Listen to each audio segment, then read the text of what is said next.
So, last Monday guys, sa akong pagpang-apply og trabaho, nadawat na ko as a therapy acupuncture dire. Nag-start ko last Tuesday. So, mao na nga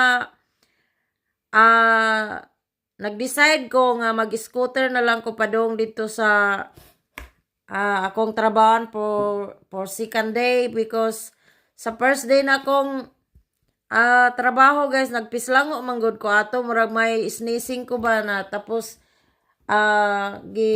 sipot lang na ako ang schedule nga pagtawag sa amo nga unsa may kuana ko or ni decide ko nga mo report ko. So karon kay nagyaw-yaw manggod siya guys nga ngano daw nga nako siya gi bukaw sayo nga ako nga ihatod daw ko niya nganong hapit na daw ko alas 9 ni pukaw niya, so wala siya kakapi, so nagyaw-yaw manggod siya early morning guys nga nganong late na daw nako siyang gipukaw. So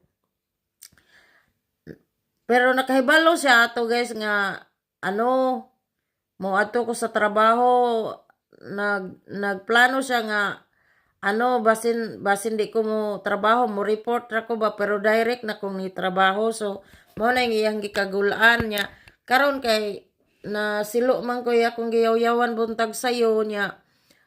Nag-decide ko pagka second time nga mag-scooter ko. So nga akong scooter naman ko iskro nga natangtang guys niya mao na nga nasuko siya nako. So karon okay na, mao nang napalitan ko niya og bagong scooter. So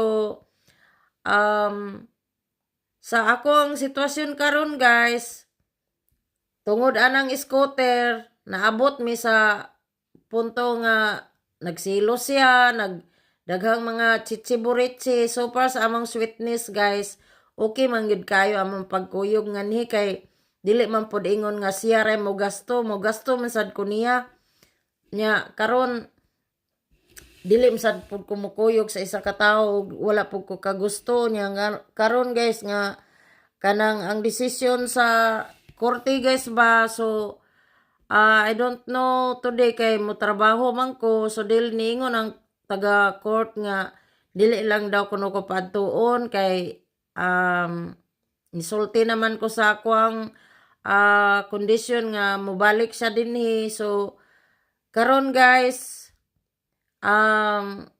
kung mabalik siya dinhi, i-update lang nako guys nga mabalik siya dinhi guys kay luoy man po siya dili siya nako i-forgive. So simpre guys, nabag-uhan ra siguro ko sa akong relationship guys o na naitaw mag-independent mag-care nako kay independent ko sa akong kaugalingon. So lang guys, challenging lang sa life guys. I know relationship not all perfect. Naadyoy kakulian sa kinabuhi guys.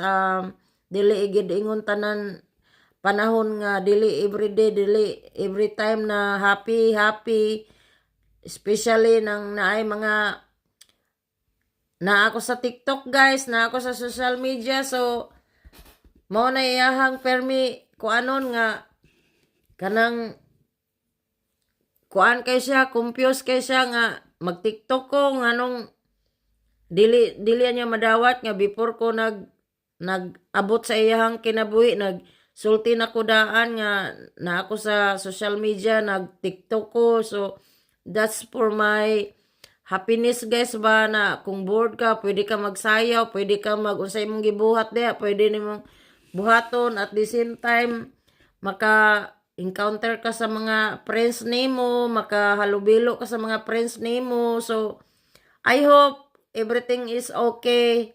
So update lang ko guys kung mauli siya dinhi kay at the same time wala pa man siya nga karon mga na ngayon guys, 4 days na, mag 4 days na siya karon guys. So thank you for watching my video.